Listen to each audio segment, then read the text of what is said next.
വേഗം പോയി സംസാരിച്ചിട്ട് വാ. ആരാ സർ? നിന്റെ കാമുകന്റെ അമ്മ, അതായത് നിന്റെ അമ്മായിമ്മ. പ്രിയൻചേട്ടൻ്റെ അമ്മ എന്തിനാ ഇങ്ങോട്ട് വന്നത്? ഞാനെന്താ വീട്ടിലേക്ക് ചെല്ലാത്തതെന്ന് ചോദിച്ചാൽ ഞാൻ എന്ത് പറയും? ഞാൻ പറഞ്ഞു നിന്റെ ചെവി കയറിയില്ലേ? എന്താ നീ ഇവിടെ തന്നെ ഇരിക്കണേ? പോയി സംസാരിച്ചിട്ട് വേഗം പാടി. സാർ, എനിക്ക് കുറച്ച് ജോലി ചെയ്ത് തീർക്കാനുണ്ട്. ഞാൻ ജോലി ചെയ്ത് തീർത്ത ശേഷം ഞാൻ അമ്മയെ വീട്ടിൽ ചെന്ന് കാണുന്ന സാർ പറഞ്ഞാൽ മതി. ഞാനെന്താ നിന്റെ സെക്രട്ടറിയാ? നിനക്ക് അവരെ കണ്ട് സംസാരിക്കാൻ താല്പര്യമില്ലെങ്കിൽ അത് നേരിട്ട് എന്ന് പറഞ്ഞോളണം.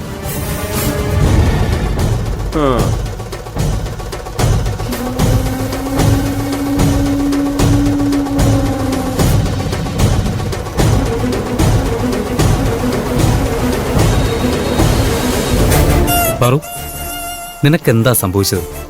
ഏത് സമയം നോക്കിയാലും അമ്മയെന്ന് വിളിച്ച് നീ അവരുടെ പുറകെ നടക്കാറുള്ളതല്ലേ? ഇപ്പോ അവരിത്രയും ദൂരം നിന്നെ കാണാനായിട്ട് വന്നിട്ടും നിനക്ക് അവരെ ചെന്നൊന്ന് കാണാൻ പോലും പറ്റില്ല അല്ലേ? മര്യാദയ്ക്ക് അമ്മയെ പോയി കണ്ടോണം. ഇല്ലെങ്കിൽ ഞാൻ പ്രിയനെ എല്ലാം അറിയിക്കും.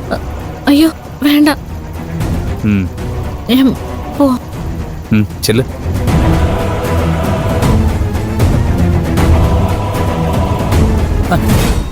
ഇവളെന്താ ഇങ്ങനെയൊക്കെ പെരുമാറുന്നത്? ഇവക്ക് എന്താ പറ്റിയത്? അല്ല, ഹോസ്റ്റലിൽ എന്തെങ്കിലും പ്രശ്നമുണ്ടോ?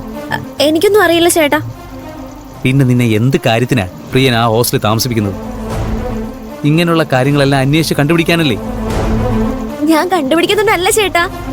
പിന്നെന്താ? ഞാൻ കണ്ടുപിടിച്ചതെല്ലാം മറന്നുപോയി. നിന്നെ ഉപദേശിക്കാമെന്നാ? എന്നെ പറഞ്ഞാ മതി. കരുണാകരൻ, ഞാൻ പാർവതിയുടെ പുറകെ പോട്ടെ. അവളും പ്രിയന്റെ അമ്മയും സംസാരിക്കുന്നത് എന്താണെന്ന് എനിക്ക് കേൾക്കണം. ശരി മാഡം.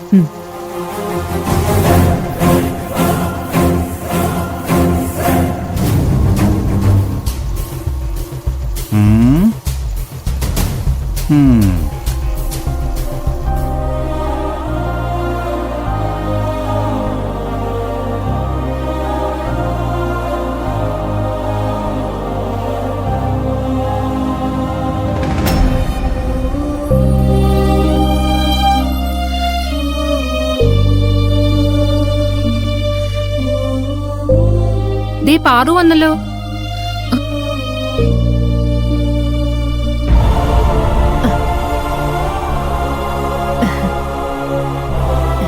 മോളെ, ഇപ്പോ എങ്ങനെയുണ്ട് അമ്മേ?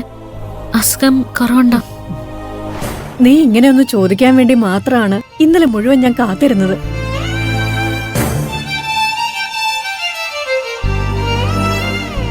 എന്താണെന്ന് അറിയില്ല.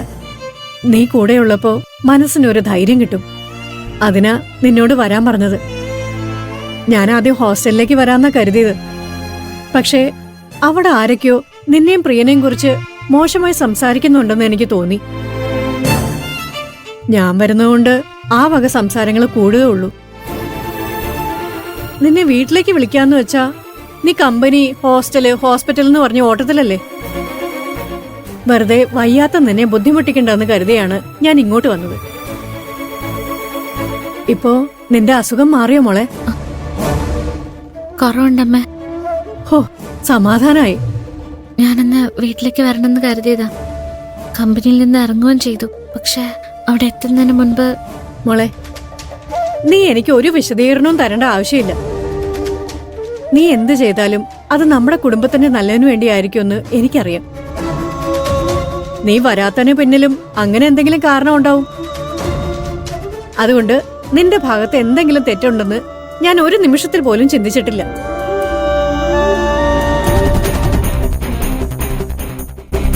മോളെ പാറു, കഴിഞ്ഞതൊക്കെ കഴിഞ്ഞു. അതിനെക്കുറിച്ച് ഒരു സംസാരവും ഇനി വേണ്ട. ഇനി മുതല് നിനക്ക് എന്തെങ്കിലും പ്രശ്നം ഉണ്ടാവുകയാണെങ്കിൽ നീ പ്രിയനോട് പോലും പറയാൻ നിൽക്കണ്ട. നേരിട്ട് എന്നോട് പറഞ്ഞോളൂ. നീ എന്നെ അമ്മായിയമ്മയായിട്ടല്ല, അമ്മയായിട്ട് തന്നെ കണ്ടോളൂ. ശരി, ഞാൻ വന്നത് ഇതൊന്നും പറയാനല്ല. കുറച്ചു നാളായി നമ്മുടെ കുടുംബത്തില് അപശകുനം പോലെ പല കാര്യങ്ങളും നടക്കുന്നുണ്ടെന്ന് എനിക്ക് തോന്നുന്നു. എല്ലാം സമയദോഷം കാരണമാണ്. നിനക്കും എനിക്കും അസുഖം വന്നതും പ്രിയനും നീയും തമ്മിലുള്ള അകൽച്ചയും എല്ലാം അതുകൊണ്ടായിരിക്കും. അതിനെന്തായാലും ഒരു പരിഹാരം ഉണ്ടാവും. അത് ചെയ്താൽ പണ്ടത്തെ പോലെ നമ്മുടെ സന്തോഷം തിരിച്ചു കിട്ടും. അതിന് ഇവിടെ അടുത്തുള്ള ഒരു അമ്പലത്തില് ധന്വന്തരി പൂജ നടത്താന്നാ ഞാൻ കരുതുന്നത്. അയ്യേ, ഇത്രേ ഉള്ളൂ. ഇവള് കൈലാഷിനോട് എന്താ പറയാൻ പോകുന്നെന്ന് പ്രിയന്റെ അമ്മയോട് പറയുന്ന ഞാൻ കരുതിയത്. പക്ഷേ ഇവര് വെറുതെ പൂജയും ഫാമിലി സെന്റിമെന്റ്സും പറഞ്ഞ് സമയം കളയാണല്ലോ.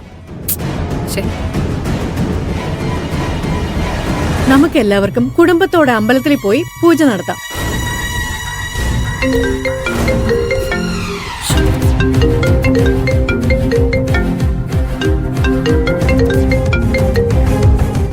ഹലോ,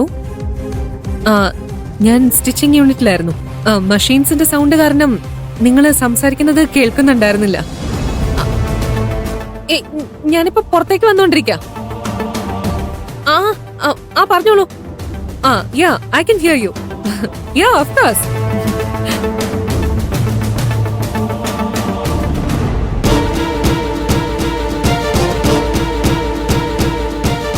എന്താ മോളെ നീയൊന്നും പറയാത്തത്? പൂജയ്ക്ക് ഞാനിങ്ങനെ വരുന്ന ആലോചിക്കായിരുന്നു. എനിക്ക് മനസ്സിലായി. നാളെ ലീവ് എടുത്ത് അമ്പലത്തിലേക്ക് വരികയാണെങ്കിൽ ചേച്ചിയുടെ കല്യാണത്തിന് കരുണാകരൻ ലീവ് തരുമോ എന്നല്ലേ നിന്റെ പേടി? ഞാൻ കൈലാഷിനെ വിളിച്ച് ചോദിച്ചു നോക്കട്ടെ. അയ്യോ അമ്മേ, അതൊന്നും വേണ്ട.